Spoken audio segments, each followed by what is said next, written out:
먼저 오늘 본문의 첫 절을 보니까 우리 인류 인생의 태고적부터 내려온 아주 근원적인 철학적이고 신학적인 그런 질문을 우리에게 주는 것 같습니다. 오늘 13절에 이 사람들은 다 믿음을 따라 죽었으며 약속을 받지 못하였으되입니다. 이 사람들이 누구냐?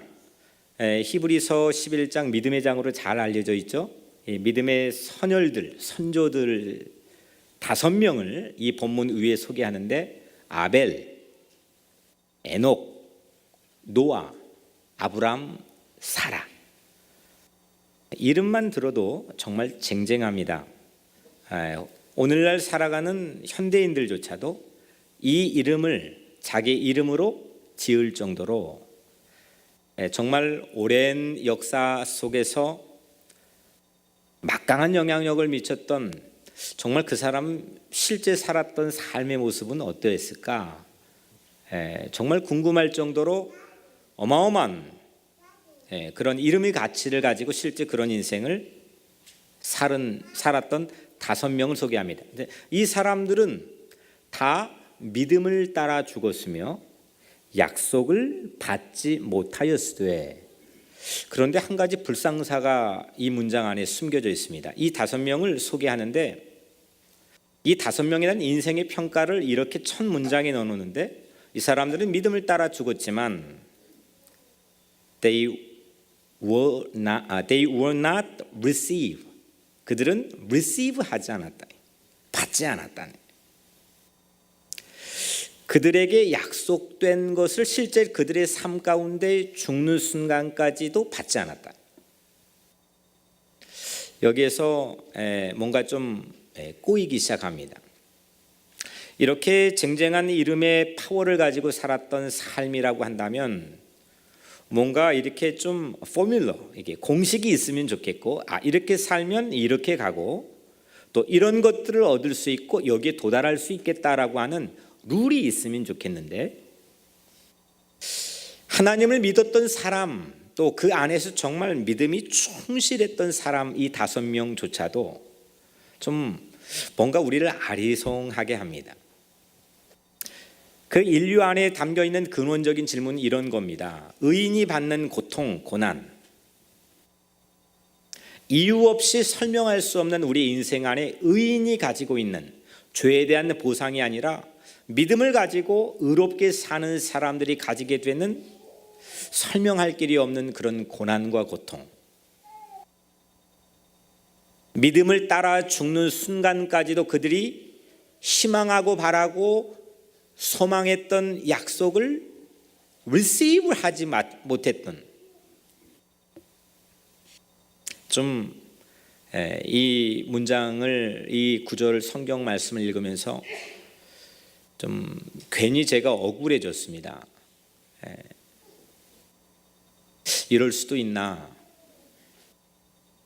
남의 일처럼만 생각되지 않고 내 교우 안에서도, 내 성도 안에서도 충분히 일어날 법하고 일어나고 있는 일이기 때문에 때론 이런 상황에 직면할 때마다 마음이 원통하기도 하고 뭐라고 딱히 말해야 될진 모르는 그런 암담한 그런 목회의 상황에 직면할 때가 제게도 간혹 있습니다. 지난주에 한 분이 저에게 출근을 뉴저지에 시작해서 뉴욕으로 출근을 했던 10몇 년 동안 했던 한 목사님이 제게 뉴저지와 뉴욕의 차이를 이렇게 설명하는데, 야 이거다 싶었습니다. 뉴저지는 스포츠 경기는 룰이 있잖아요. 게임의 규칙이 있습니다. 그런데 뉴욕은 그런 룰이 없는 전쟁터 같다는 겁니다. 뉴저지가 스포츠 경기와 같다면 여긴 전쟁터 같다. 전쟁터는 룰이 필요가 없습니다. 거기서 너 왜 룰을 이거 안 지켰느냐라고 말할 수 없는 거죠. 생존입니다. 생존의 전쟁터 같은 이 뉴욕에 살고 있는 우리들에게 이 인류 보편 타당한 질문인 하나님을 잘 믿고 의롭게 믿음으로 사는 사람들이 당하는 고난과 고통, 그들이 희망하고 소망하는 것들을 결국 받지 못했던 그런 삶에 대해서 성경은 어떻게 우리에게 비밀을 알려주고 있는가? 이거 오늘 잠깐 여러분들과 함께 나누려고 합니다. 그들이 이렇게 약속된 것을 받지 못했지만 실제 이 땅에 주어져 있는 인생의 삶, 이 필드 안에서는 어떻게 살았을까? 저는 보지 않았으니까. 볼 수 없으니까요. 아주 오래전 분이시. 이 5명이 어떻게 살았을까? 그 인생에 대한 평가를 성경은 어떻게 하고 있을까? 아주 구구절절하게 많이는 아니지만 오늘 딱 3절로 이들의 인생을 아주 깊게 평가해 놓고 있습니다. 여러분들도 누군가가 여러분들의 인생을 후에 자녀들이건 이웃이건 세상 사람들이건 혹 하나님이건 여러분들의 인생을 평가한다면 여러분들 마음에 내 인생은 이렇게 평가받고 싶어요 하는 게 뭐가 있습니까? 사실 그게 있어야 그 디렉션대로 그 방향대로 우리가 인생을 살아갈 거 아닙니까? 여러분들은 어떻게 평가받고 싶습니까? 오늘 이렇게 억울하고 때로는 설명하기 힘든 삶을 살았던 5명인데 그리고 이 11장 뒷부분에 가보면 점점 더 소개된 사람들이 더 많이 있고 마지막 사도들의 시대에는 톱으로 켜 죽었던 사람, 옥에 가둬놨는데 스스로 옥에 가둬놨다 풀려났는데 다시 스스로 자의적으로 다시 그 감옥에 들어가는 사람, 이런 엄청난 시련과 조롱과 채찍질, 결박과 옥에 갇힌 어려움을 당했던 그런 사람들. 하지만 그 사람들이 마지막까지 믿음으로 살았는데 세상이 감당하지 못할 정도의 사람이었더라. 이렇게 이들을 평가해 두고 있는데 이들이 실제 이 땅에서 살면서 자기 인생의 삶에서 태도와 자세는 과연 무엇이었을까? 어떻게 살았을까? 이런 어려운 직면, 내가 이 지점에 희망하는 것이 있을 거라 생각했는데 가보니까 없던 때에 그들이 보여줬던 삶의 태도와 결은 과연 무엇이었을까? 궁금하지 않습니까? 오늘 13절에 그것들을 멀리서 보고 환영하며 또 땅에서는 외국인과 나그네임을 증언하였으니, 이 사람들은 다 믿음을 따라 죽었을 때 또 약속된 것을 받지 못하였으나 하지만 그것들을 멀리서 보고 they saw, 그들이 봤습니다. 눈을 떼지 않았습니다. 멀리 거리가 떨어져 있는데도 그걸 주목했습니다. 그리고 웰컴, 그것들을 보고 환영했고 또 그래서 이 땅에서는 외국인과 나그네임을 증언하였다. 이게 그들의 삶에 대한 평가입니다. 그들이 살고 있는 이 땅에서는 거리가 멀리 떨어져 있는데, 손에 잡히지 않는데, 아직 이루어지지 않았는데 그를 끊임없이 보고 환영하고 그를 믿고 신뢰하고 따랐고, 그래서 이 땅에 살았던 삶을 스트레인저, 낯선 사람, 이 땅이 좀 익숙하지 않는 그런 이민자들, 나그네, 외국인, 그런 사람의 삶임을 증언했다. 이게 그들의 삶에 대한 평가이자 기록입니다. 뜻대로 안 됐는데 멀리서도 눈을 떼지 않고 환영한 것 왜 그랬을까? 어떤 힘이었을까? 이게 제 궁금증입니다. 아니, 분명히 소망하는 게 좀 내가 12학년을 졸업하면 이게 좀 손에 잡혀야 힘 빠지지 않고 그 다음 스테이지로 넘어갈 텐데, 여기 와도 또 이게 손에 잡히지 않고 마치 사막의 오아시스처럼 저기 가도 또 멀리 떨어져 있고, 이러면 기진맥진하고 탈진하고 때로는 좌절하고 절망하고 힘이 빠질 텐데, 그들이 여전히 이 땅에서 매우 우월한 능력과 힘을 가지고 흔들림 없이 이 땅에 당당한 믿음의 삶을 살아낼 수 있었던 그 결정적 원동력과 힘이 뭘까?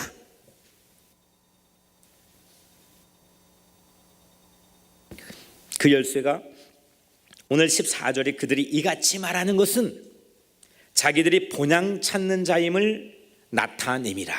아멘. 왜냐? 그들이 참된 고향을 찾는 사람들이었기 때문이라는 것. 이것이 믿음을 따라 사는 삶이다. 이 땅에서, 저 위에서 말고 이 땅에서 믿음이라는 게 과연 뭐냐? 참된 고향을 찾는 자들의 삶은 비록 약속된 것을 손에 넣지 못했어도 그 약속된 것을 멀리서 바라보고 반기며 세상에 잠시 머물다가는 나그네임을 보여주고 남기는 삶이라는 것을 오늘 말씀은 우리에게 전해주고 있습니다. 손에 넣지 못했을지라도, 그리 아니하실지라도. 제가 대학생 때 명절을 맞아 서울에서 저 멀리 고향에 설 명절에 갔던 추억이 새삼 떠올랐습니다. 당시에 그 완행 기차라고 하나요? 그거의 입석표, 요즘에 입석표가 기차 KTX가 있고 그러니까 한국에 없으리라 생각하지만 서서 가는 기차 입석표도 구하기가 하늘의 별 따기 일 때가 설 명절이었습니다. 저와 친구들이 몇 시간씩 줄을 서 가지고 입석표를 우여곡절 끝에 간신히 구해 가지고 또 그 기차 한 양에 미어 터지는 사람들이 앉아 있을 뿐만 아니라 움직이기 운신의 폭이 전혀 없을 정도로 기차에 빼곡하게 채워져 있습니다. 그건 4시간, 5시간, 혹자는 6시간, 7시간을 그 기차를 타고 귀경을 합니다. 고향에 찾아갑니다. 애들 손을 잡고 보따리를 싸들고 그 움직이기도 힘든 그 기차 안에서 몇 시간을 가면 피곤하죠. 몸이 노곤노곤해지고 불편한 게 한두 가지겠습니까? 움직이지도 못하고 그 자리에 서야 되는데, 그 불편하고 피곤해도 그때 그 사람들의 얼굴이 갑자기 확 하고 떠올랐는데, 그 기차 안에 이름도 얼굴도 정확히 알지 못하는 사람들의 이미지만 불편한데도 설레는 겁니다. 피곤한데도 피곤한 내색이 보이지 않습니다. 좋다는 겁니다. 행복하고 즐겁다는 겁니다. 이것이 고향이 가지고 있는 파워입니다. 저는 사실 고향이 가지고 있는 파워는 이 땅의 지구의 만유인력의 법칙에 의해서 모든 지구의 중심에서 끌어당기는 이 중력보다 더 강한 게 고향의 힘이라고 생각합니다. 그 결정적인 이유는 2000년 동안 나라의 땅을, 국권을 잃어버리고 세계에 흩어졌던 디아스포라 유대인들, 이 유대인들이 2000년 동안 1947년도에 다시 나라를 찾고 국권을 세우기 이전까지 그들이 언어를 잃어버리지 않고 회당을, 학교를 그대로 유지하고 그들이 세계의 여러 가지 각 분야에 뛰어난 두각을 나타내고 이랬던 결정적인 이유는, 사람들은 혹자 정치적으로 사회학적으로 여러 가지 분석을 하지만 그들은 애시당초 뛰어난 우월한 민족이다, 이렇게 저는 그렇지 않다고 생각합니다. 그들이 가장 커다란 힘은 하나님이 약속해 주셨던 그 팔레스틴 그 땅, 자기들의 고향에 돌아가고자 하는 그 갈망과 열망, 그 고향이 그들을 주위 시대를 끌어당기는 그 힘, 그것이 그들의 삶의 우월한 DNA 인자들을 발전할 수 있도록 만든 결정적 요인이었다고 저는 생각합니다. 고향이 낯선 곳에서 우리처럼 언어도 낯설고 문화도 낯설고 이 낯선 곳에서 서툴더라도 흔들림 없이 여러분들 모두가 살아가기를 주의 이름으로 축원합니다. 이거를 오늘날 그 고향을 그리워하는 이 육신의 이 땅에서의 삶을, 이 멋있는 삶을 이 기자는 뭐라고 표현했느냐? 한 단어로 그게 믿음이다. 그게 살아있는 믿음이다. 그래서 믿음은 바라는 것들의 실상이요 보이지 않는 것들의 증거니 희망한 것과 때로는 보이지 않는 가물가물한 것에 대한 내 삶의 태도와 자세, 이게 믿음이라는 겁니다. 근데 여러분들 믿으면 어떻습니까? 기차 타고 가는데 불편하고 피곤하고 짜증나도 내 고향에 가는 길에 여러분들 어떻습니까? 인내합니다. 참습니다. 거기서 포기하지 않습니다. 뒤돌아서지 않습니다. 믿으면 참게 됩니다. 고향을 향한 귀경길이 아무리 힘들어도 고향이니까 참는 겁니다. 설레면 모든 불편한 상황을 인내합니다.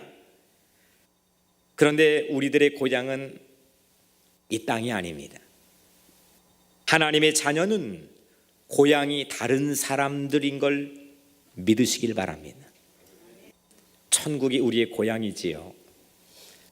영원한 고향.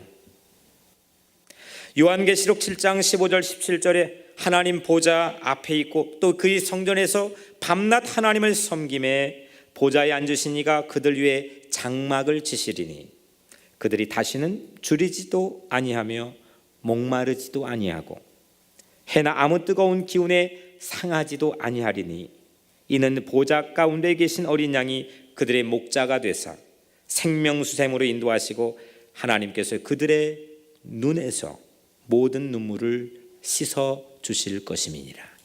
아멘. 이런 곳이 이런 실루엣처럼 잠깐 힌트로 우리에게 보여주신 이런 곳이 우리 고향의 모습입니다. 요한계시록 21장 2절 또 내가 봄에 거룩한 성 새 예루살렘이 하나님께로부터 하늘에서 내려오니 그 준비한 것이 신부가 남편을 위하여 단장한 것 같더라. 아멘. 내 남편을 위해 단장한 신부처럼, 곱게 단장한 신부처럼 아름답게 빛나는, 그렇게 빛나는 곳이 우리의 영원한 고향이라는 겁니다. 오늘 마지막 절 말씀 16절에 이러므로 하나님이 그들의 하나님이라 일컬음 받으심을 부끄러워하지 아니하시고, 그러니까 저 내 자녀야, 저 내 집 자식이야, 저분이 우리 교회 성도야, 이렇게 불려지는 것을 우리 하나님께서 매우 자랑스럽게 생각했다는 겁니다. 그들을 위하여 한 성을 예비하셨느니라. 하나님이 자랑스러워하는 사람, 하나님이 내 이름 불러놓고 부끄러워하지 않을 수 있는 그런 하나님께 기쁨이 되는 삶, 이게 바로 믿음을 가지고 사는 삶이라는 겁니다. 하나님을 믿어보자는 겁니다. 믿다가 아닌 것 같아서 좌충우돌하고 또 때론 등을 돌리고 또 그것을 떠나는 것이 아니라 하나님 믿기로 했으면 굳게 어떤 상황에서도 그 놀라운 이 영원한 고향을 바라보면서 내 아버지 하나님을 영원히 사모하며 살아가고 믿고 살아가는 그런 삶이 되시기를 주의 이름으로 축원합니다. 여러분들 어디를 향하고 계십니까? 히말리아 고산족, 높은 그 히말리아 세계 최고봉 아닙니까? 거기 고산족이 양을 매매하는 풍속이 참 특이합니다. 지난주에 제가 책을 하나 읽었는데 그 책 안에 담겨 있는 소개된 내용입니다. 그 고산족들이 양을 매매할 때, 사고 팔 때 보통 우리는 양을 사고 팔면 몇 킬로 나가니, 크기가 얼마니, 나이가 얼마 정도 됐니, 뭐 이거 물어볼 거 아니겠습니까? 그런데 거기에서 양을 사고 팔 때는 양의 크기나 연령을 전혀 묻지 않고 거기에 따라 값을 정하지 않고 양의 행동에 따라서 값을 정하는 풍속이 있다고 합니다. 살 사람과 양을 팔 사람이 함께 비탈길에 양을 데리고 가파른 산비탈에 올라갑니다. 그리고 양이 어떻게 반응하나 하고 그걸 주시하고 지켜봅니다. 이때 양이, 어떤 양은 비탈 위로 풀을 뜯기 위해서 올라가면 마른 양이라도 삐쩍 말랐어도 그 값이 확 하고 뛰지만, 그 양이 갑자기 비탈 아래로 내려가면 살이 쪘더라도 값이 내려간다는 거예요. 참으로 보기 드문 지혜입니다. 위로 올라가는 양은 당장은 힘이 들어도 곧 넓은 산허리에서 어마어마한 목초지를 발견하게 되고 거기에 풍족한 미래를 맞이하게 되지만, 아래로 내려가는 양은 당장은 수월하지만 협곡바닥에 위험에 처하거나 굶주려 심전 죽게 되는 그런 어려움을 당한답니다. 이 세상은 말한 것처럼 다 전쟁터입니다. 사실은 룰이 있는 것 같지만, 법이 있는 것 같지만 사실은 룰이 있지 않습니다.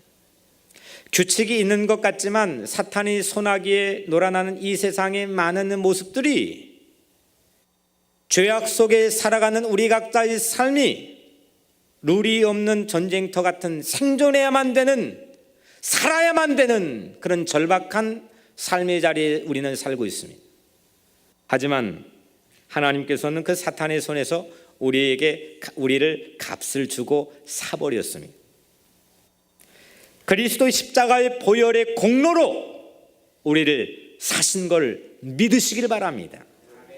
그런데 하나님이 살 때 다른 것 다 보지 않고 이 성경에서 딱 하나만 보겠다고 했습니다. 그게 뭐냐? 여러분들의 소유의 크기나 여러분들의 바깥 세상에 살아온 삶의 구력의 명예나 아니면 어떤 연한이나 연령이나 그걸로 값을 정하지 않고 오직 우리가 위로 올라가는지 아래로 내려가는지 그 우리의 리스판스를, 반응을 보겠다고 말씀했습니다. 당장은 힘들어도 위로 올라가면 우리를 사시겠지만 아래로 내려가면 겉이 아무리 좋아도 우리를 사시지 않겠다고 말씀했습니다. 위로 올라가면 풍족한 미래를 맞이하고 아래로 내려가면 당장은 수월해도 협곡에 이르러 위험에 빠지는 운명을 우리는 가지고 있습니다. 더 나은 본향을 사모하는 믿음의 삶을 사시기를 주의 이름으로 축원합니다. 하나님을 바라보고 하늘을 바라보고 믿음의 삶을 사는 여러분들 되시기를 주의 이름으로 축원합니다. 하늘 고향 귀경길에 오늘 우리 모두가 가져야 될 것은 믿음입니다. 그리 아니하실지라도 흔들리지 않는 믿음을 가지고 영원한 고향을 사모하며 환영하는 천국행 기차가 되는 우리 뉴욕 우리 교회 신앙 공동체가 될 줄로 믿습니다. 예수님 마지막 하신 말씀 있죠? 마지막 남긴 말씀. 오늘 네가 나와 함께 낙원에 있으리라. 이 음성 여러분들 거가 꼭 되기를 바랍니다. 이 음성, 다른 백날 좋은 설교 들으면 뭐합니까?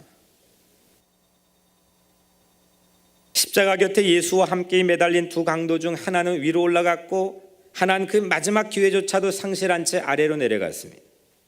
예수와 함께 낙원에 있으리라고 하는 확신, 내가 예수가 나보고 너와 함께 내가 낙원에 있을 거야 라고 하는 그 어슈어런스, 그 확신보다 우리를 더 용기 있게 하는 설교가 세상에 어디 있습니까?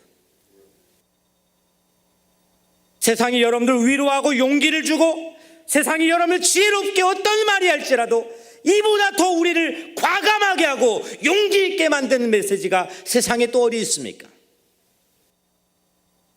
우리 신앙인 많은 선조들이 터부룩혀 순교하고 옥에 갇혀 고문을 당하고 어려움을 당할 때도 오직 이 한 가지의 결정적인 힘 때문에 어떠한 어려움에서도 굴하지 않고 담대한 용기를 잃어버리지 않았습니다. 여러분들 세상의 삶이 이 전쟁터 같은 룰 없는 생존의 이 삶이 힘들고 어려울 때가 있으시지. 오늘 그 하늘 고향이 나를 끌어당기는 새로운 이 땅의 만유인력의 법칙, 하늘이 이 땅을 끌어당기는 이 힘을 가지고 이 세상에서 이 육체의 땅 안에서 새로운 삶의 결의 모습을 가지고 용기 있게 믿음의 삶을 살아가시길 주의 이름으로 간절히 축원합니다. 사랑하는 성도 여러분, 우리가 들어야 할 최고의 설교는 십자가에서 예수님의 마지막 설교, 네가 나와 함께 낙원에 있으리라. 우리도 고향을 그리워하지만 이곳에 살고 있는 건 어쩌면 하나님의 나라를 갈망하는 그 호조건인 이민자의 삶을 우리는 선물로 받아 살고 있는지도 모르겠습니다. 나그네로 살려 하십니까?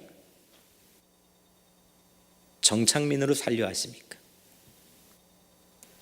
까치까치 설날은 어저께고요, 우리 설날은 오늘이래요처럼 이곳이 전부인 것처럼 정착하려는 사람들의 고향은 이 땅이겠지만 우리 고향은 하늘임을 명심하시길 바랍니다. 그 고향을 갈망하며 그 고향을 바라보며 그 고향을 믿고 환영하며 그렇게 살 때 이 땅에서 사는 삶의 모습도 결이 다르고 멋진 삶이 여러분 모두에게 허락될 줄로 믿습니다.